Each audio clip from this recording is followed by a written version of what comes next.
rocheux, rocheuses, précieux auditeurs, précieuses auditrices, à mon émission, le Rock Show. Je suis votre gorgone bienveillante, toute dévouée.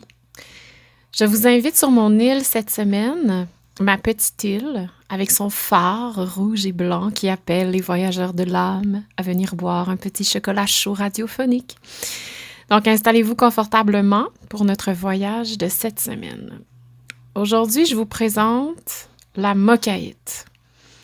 La mochaïte, c'est un jaspe ocre, rouge brique, parfois qui tire un peu sur le pourpre, blanc, et parfois il y a aussi une petite présence d'un beau brun là, qui tire sur le mauve.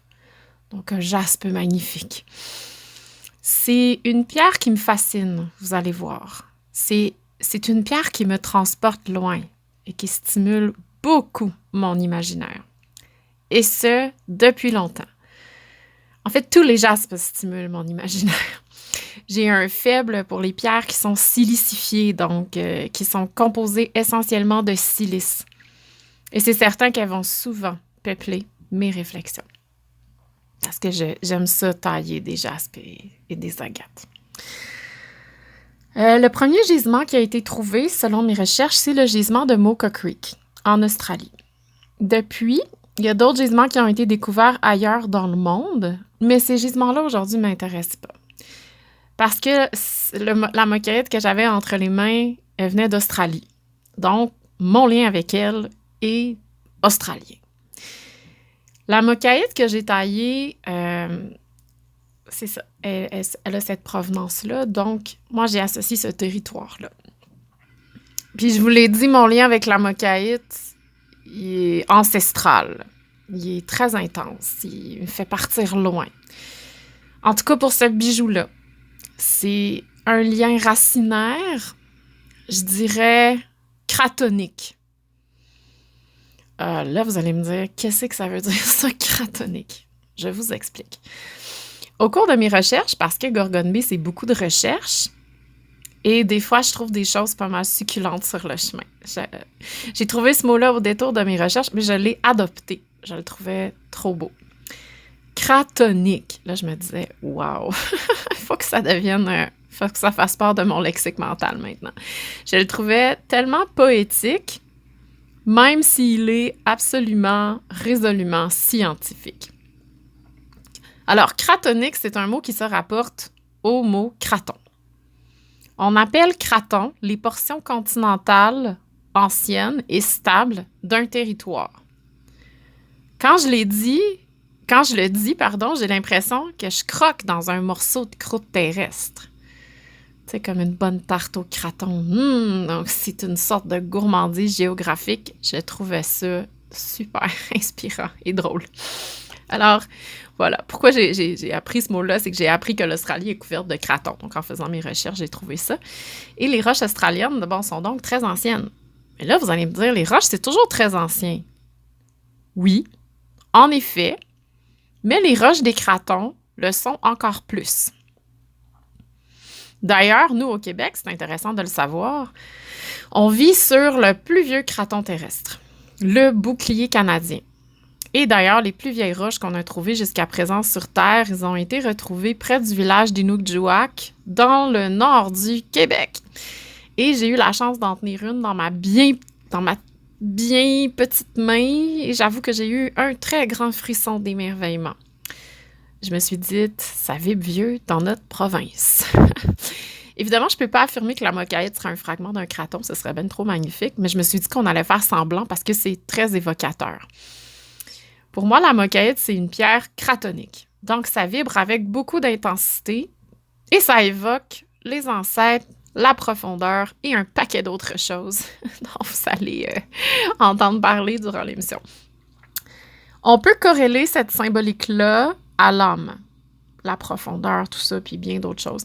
D'ailleurs, c'est ce que je fais ici. Je corrèle à l'âme les symboles trouvés dans la nature. Ça se résume à ça. Quand on entend les aborigènes australiens parler, on sent que les ancêtres sont omniprésents. Ils sont partout. Ils sont vivants. Comme s'il y avait une perméabilité entre le monde des ancêtres et l'homme. de la réalité d'aujourd'hui. Comme les dimensions temporelles se chevauchent. C'est très beau de les entendre parler avec une grande déférence de ceux qui ont parcouru le pays avant eux. On aurait tout intérêt à s'en inspirer, je dirais. La mokaïte, pour moi, ça m'évoquait aussi la première femme du monde, un ancêtre gigantesque, comme une titanide de l'eau vive, des montagnes, du vent, de la terre, des forces primordiales. Puis la première femme du monde est colossale, est gigantesque. C'est les forces géologiques, telluriques, hydrographiques. Je vous laisse choisir l'adjectif qui vous convient là, pour la décrire. J'ai même extrapolé tout ça en me disant, OK, pour moi, la mokaïte, encore plus que l'ancêtre d'origine, c'est celle qui aide l'ancêtre, notre ancêtre à nous. C'est la femme de Mungo. Mungo, c'est qui? C'est le plus vieux squelette d'Homo sapiens qui a été trouvé hors du territoire africain en Australie. L'homme de Mungo, il a 40 000 ans. Évidemment, il n'a pas l'âge de la mokaïte, elle est beaucoup plus vieille que lui, c'est une ancêtre, c'est une femme sage.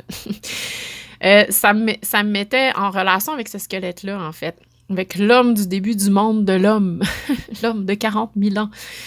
Puis moi, je trouve ça très inspirant que la mokaïte, ça soit sa blonde paléolithique, là. Je trouvais ça super. L'homme de Mungo et la mokaïte en voyage de noces. D'ailleurs, dorénavant, en fait, je vais vous laisser les liens avec lesquels je construis l'émission. Je vais vous laisser par où ma recherche a passé. Comme ça, vous allez pouvoir voir les mêmes choses que moi. Il y a beaucoup de recherches derrière Gorgone B, quand même. Il y a surtout, il y a surtout beaucoup d'interprétations sans prétention de toutes sortes de choses, parce que je m'octroie le droit fondamental de poète d'interpréter, d'analyser et de ressentir le monde d'une façon très personnelle. C'est une pierre sacrée pour les aborigènes australiens qui est associée dans leur spiritualité à l'eau vive. C'est une pierre qui a été trouvée dans un ruisseau, tu sais, Moka Creek. Il y a de l'eau. Donc, pour moi, l'eau, c'est porteur de mémoire. Les cratons sont porteurs de mémoire. C'est donc une pierre de mémoire. Très, très, plus particulièrement que les autres représentations, je trouve. Moi, je fais de la mokaïte une carte géographique. Mon intuition trouvait ça évident. Mon intuition, il trouve des choses évidentes duquel j'ai peut-être même pas accès. Mais les différents éléments qui composent les couleurs dans la structure même de la pierre, ça a façonné des dessins qui sont uniques à chaque morceau. Rien d'extraordinaire là-dedans, puisque c'est le cas de toutes les pierres silicifiées ou à peu près. En observant attentivement la mokaïte, ça m'a fait penser aux pétroglyphes australiens. Des pétroglyphes, c'est des dessins qu'on fait sur des roches. Selon les aborigènes australiens modernes, les pétroglyphes des ancêtres sont des cartes géographiques du territoire qui servent à identifier les points d'eau, les étangs, les lacs et probablement bien d'autres points de repère essentiels à la survie. Selon mes sources, ce sont les plus vieux pétroglyphes qui existent sur Terre. Ils ont environ 40 000 ans. Donc, Mungo a sûrement fait des pétroglyphes sur les roches de son territoire, là. D'ailleurs, on nomme ce type d'expression du rock art. Alors, c'est magnifique. Pour moi, la mokaïte, en tant qu'ancêtre, ça me parle de territoire, beaucoup. Territoire des hommes, territoire de l'homme, territoire intérieur. Carte hydrographique, donc, carte de la survie, carte au trésor que représente l'eau dans le désert. Ou aller chercher la source qui étanche la soif. Moi, quand je porte une mokaïte, j'enfile les souliers des ancêtres. Ben, du moins, s'il y en avait. Hein. ou en tout cas, j'emprunte leurs pieds. J'enfile les vieux souliers crustal de la terre. Crustal, relatif à la croûte terrestre. Ouais, c'est un mot que je trouve très cool aussi. Donc, comme je disais, j'enfile les vieux souliers crustal pour suivre les points d'eau. Tu sais, pour me ravitailler profondément dans la terre sèche, pour trouver mon chemin, pour trouver les symboles que mes ancêtres ont laissés pour savoir où je m'en vais, surtout quand ce que je traverse est une période de terre aride, là, de terre difficile, très, très important. L'Australie, c'était une terre difficile. C'est une terre hostile. La survie était primordiale. Si on ramène notre conscience il y a 40 000 ans, quand les premiers hommes sont arrivés sur cette terre-là, je ne sais pas s'ils savaient où ils allaient. C'est fascinant de penser à ce qu'ils ont fait, en fait. Ils ont pris des embarcations, probablement assez solides pour traverser l'océan Indien. Ils ont abouti sur une île, en fait, qui était un continent, mais qui était comme complètement inconnu, qui était une autre planète aussi. Parce qu'il faut prendre conscience de ce qu'ils ont découvert. Tu sais, la faune que ces hommes et ces femmes-là ont trouvée sur le continent, c'est la mégafaune australienne. Et ça, mes amis, c'est terrifiant. La mégafaune australienne, en quelques exemples, c'est des varans de 6 mètres. Fait que c'est des lézards énormes, carnivores, là aussi, hein, qui devaient leur courir après, qui ressemblent aux varans modernes. 6 mètres, quand même. Des géornis, entre autres, des émeus carnivores, immenses et probablement très agressifs. Évidemment, j'en ai jamais rencontré, mais j'imagine que ça devait pas être gentil. Tu prends pas une limonade avec un géornis sur le bord de la plage, là. Il y avait des lions marsupiaux, entre autres, qu'on trouve que sur l'île, des wombats géants qui étaient des énormes mammifères. Et bien d'autres fabuleuses créatures absolument gigantesques.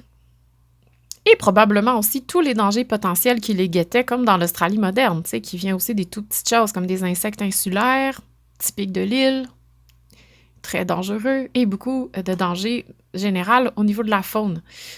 Donc, c'était probablement assez aride dans certains secteurs aussi, assez pour que les ancêtres s'écrivent des cartes hydrographiques du territoire sur des roches, sur des rochers. Ce qui est étonnant, c'est que les pétroglyphes sur le territoire vont avoir des formes assez similaires, donc vont constituer un message qui devait être relativement clair. D'où l'idée que j'associe aussi la moquette à une pierre de pied, de chemin de parcours, parce qu'ils ont dû parcourir le territoire en masse pour avoir un code schématisé aussi efficace. Et le plus important dans tout ça, ils ont survécu. Donc moi, je me dis pierre d'aventure aussi. Partir à la découverte d'un continent inconnu, avoir dans sa poche une mocaïte. Oh, tout à coup, ça devient un peu banal. Ça transporte cette histoire-là, l'histoire australienne. D'hommes courageux, d'aventures, et de gens qui ont survécu parce qu'ils ont dominé, pas parce qu'ils ont dominé la nature, mais parce qu'ils ont profondément observé et compris la nature. Je répète, corrélez toutes ces aventures-là à votre âme, le voyage intérieur prend tout à coup des proportions épiques. J'ai vraisemblablement aucun gène aborigène australien, là, mais les connaissances acquises par l'ensemble de l'humanité, ça résonne partout, tu sais. Sur la mocaïte, il y a des symboles géographiques souvent, un peu lithographiques parfois, tu sais, des lignes.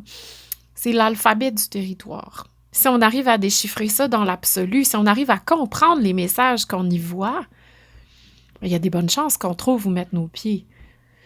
Dans notre vie moderne, qui est souvent une terre difficile. De toute façon, si on prend un chemin rayonnant dans notre vie, un chemin qui correspond à nos désirs profonds, à nos désirs cratoniques, il y a souvent un questionnement sur nos racines qui va précéder un mouvement aussi fort et décisif. Surtout si ce chemin-là nous amène sur un territoire psychique inconnu. Dans le conte qui va suivre, parce que comme je disais tantôt, l'aventure Gorgon Bay, c'est la recherche, oui, mais c'est aussi le conte. Il y a beaucoup de mots et d'informations autour. À la base, moi, j'ai un dialogue avec la pierre. Elle me raconte une histoire. Je suis une lapidaire conteuse et non une conteuse lapidée. Du moins, j'espère.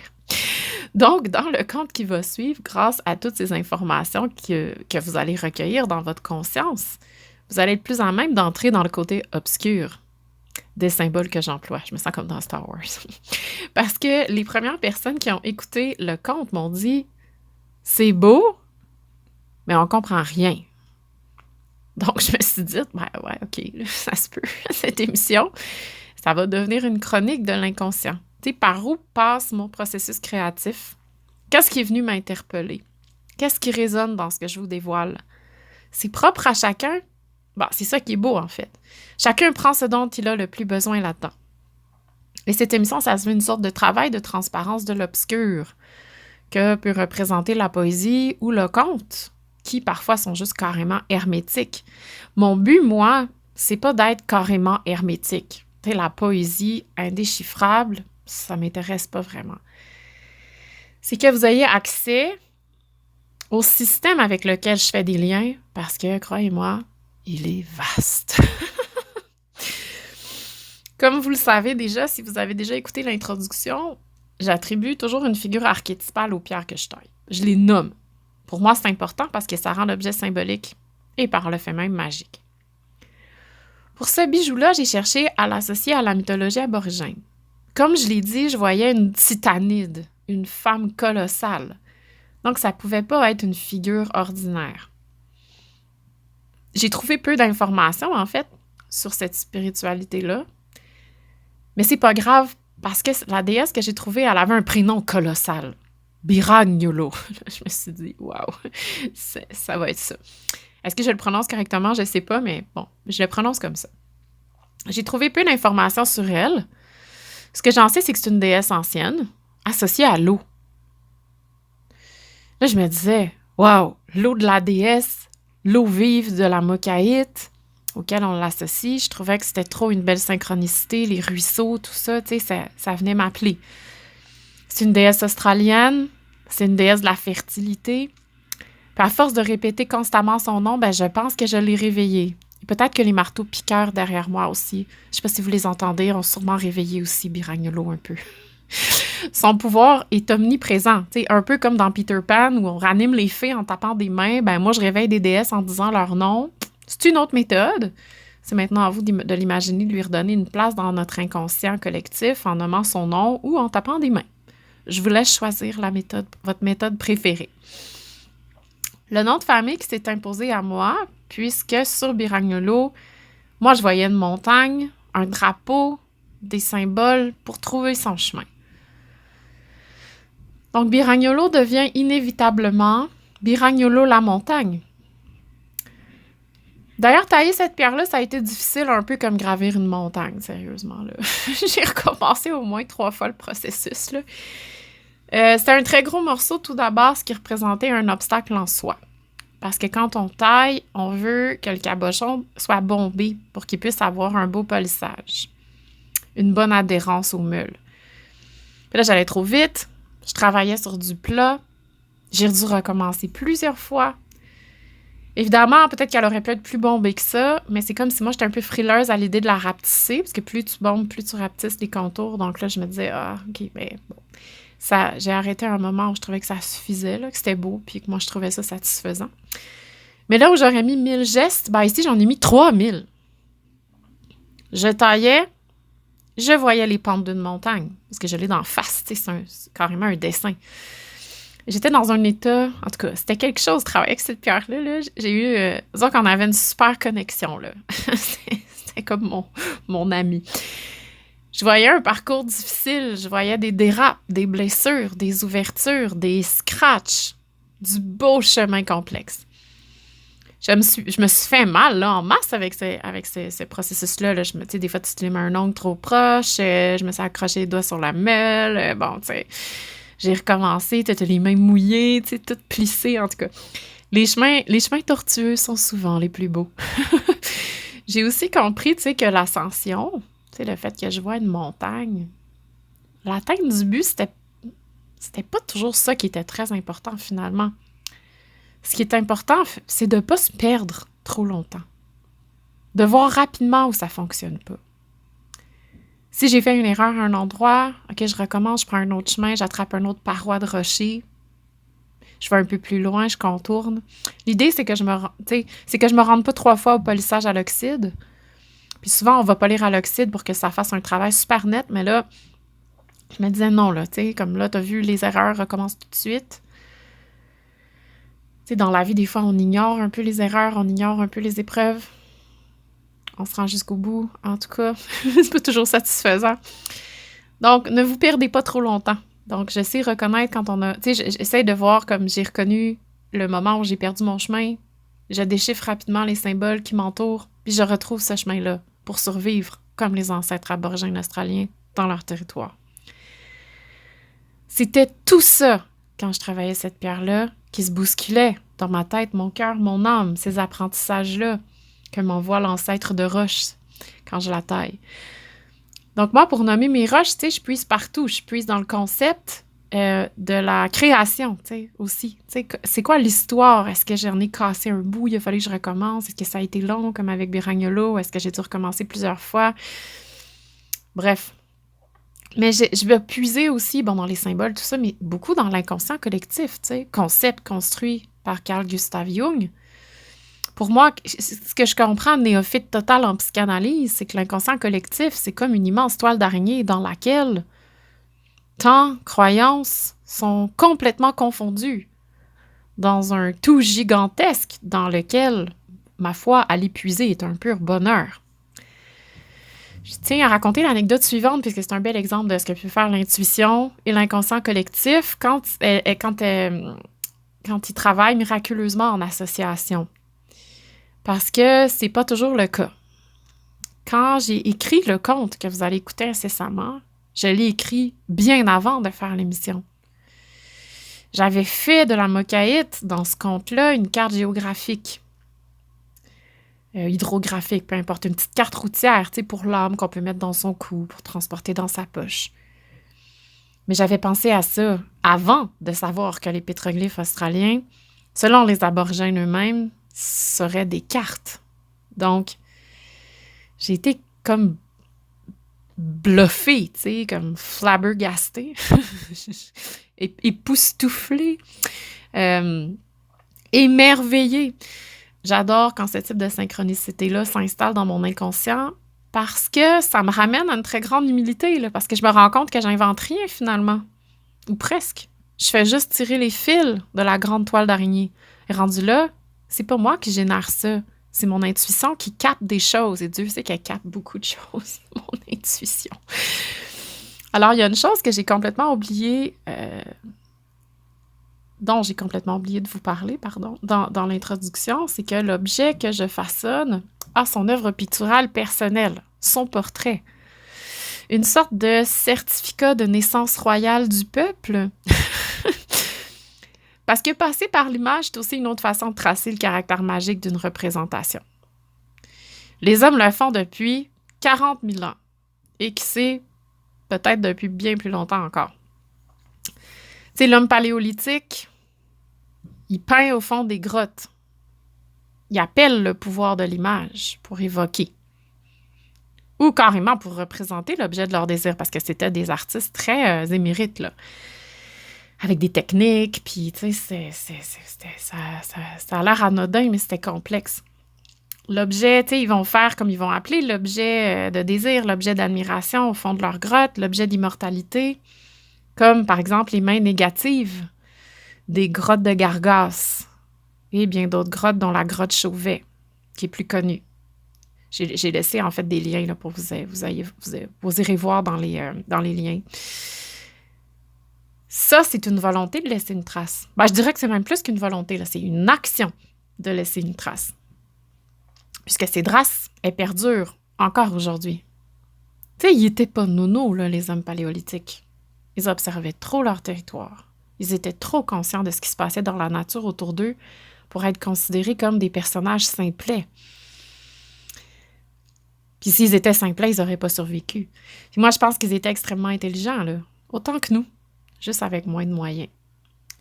Ce geste-là n'était pas fait avec légèreté. Tu sais, tu places ta main sur le mur, tu peins ta main, mais tu peins aussi les animaux que tu chasses, donc probablement que tu défies. C'est pas anodin comme geste. Ils étaient sûrement conscients que ça allait perdurer dans le temps. Le portrait, il est essentiel à la survie des mémoires. Aujourd'hui, nos portraits sont virtuels, tu sais, donc comme vraiment éphémères et fragiles. Tu sais, le geste qui entoure la création d'une œuvre picturale, ça appartient au geste symbolique aussi. C'est quand même chargé, là. C'est un geste important pour donner de l'importance. Bref, l'image fait aussi partie du projet Gorgone B. Je vous remercie avec toute mon âme au complet, mes rocheuses. Je vous souhaite une semaine remplie d'ancêtres et de souliers. Faites-vous pas trop d'ampoules. Ça m'a fait un immense plaisir de vous accueillir sur mon île. Je serais curieuse de savoir ce que vous évoque la mocaïte, si vous la connaissez déjà, ou si vous la connaissez pas. Des mots comme cratonique et crustal qui vont peut-être s'installer dans votre lexique mental. Qu'est-ce que ça vous évoque? Je trouverais ça très, très rigolo de le savoir, très intéressant. Alors, je vous laisse écouter le conte. Je vais le glisser à la fin. l'étincelle qui est venue en premier, c'est ça. Tu sais, c'était une histoire. Bon, vous allez voir, vous allez comme rencontrer ma grande femme montagne de l'eau vive, vous raconter son histoire magique. Celui-là, il est très court, il est tout petit. Je l'ai laissé comme ça parce que c'était la première trace de tout, là. Comme le premier pas de l'homme, de la femme, bref, de l'humanité. En tout cas, c'est tout petit. C'est la première chose que j'ai enregistrée. Donc, bon, soyez indulgents, hein, c'est fait avec beaucoup d'amour, mais avec pas beaucoup d'équipement. Donc, amusez-vous. Bonne écoute et à bientôt.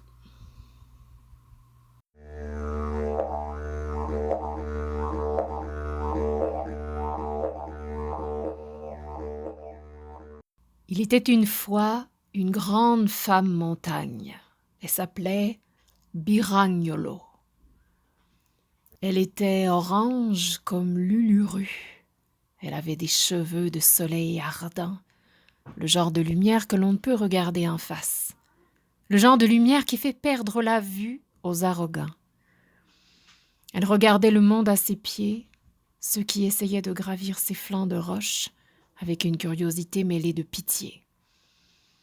Elle disait dans un souffle de vent, « Lisez ce qu'ont écrit vos ancêtres hardis. » Ils connaissaient la marche du temps.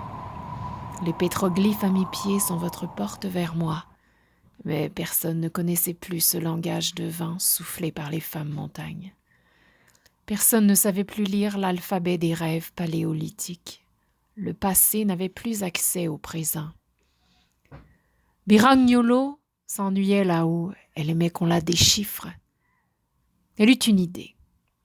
Elle parla à ceux qui savent creuser la terre. Elle leur dit « Creusez le ruisseau avec vos pics. Je suis là. J'ai façonné dans le ventre de la terre des cartes géographiques de l'inconnu. » C'étaient ces veines dans l'eau claire de Mocha Creek. Vos ancêtres y ont dessiné des chemins. Vos spirales d'ADN s'y déroulent comme des livres sans fin. Vous lire, c'est me lire. Vous déchiffrer, c'est me déchiffrer. Vous aimer, c'est m'aimer moi, la femme montagne oubliée. Cette carte géographique, c'est la mochaïte, jaspe des merveilles, d'ocre et de briques.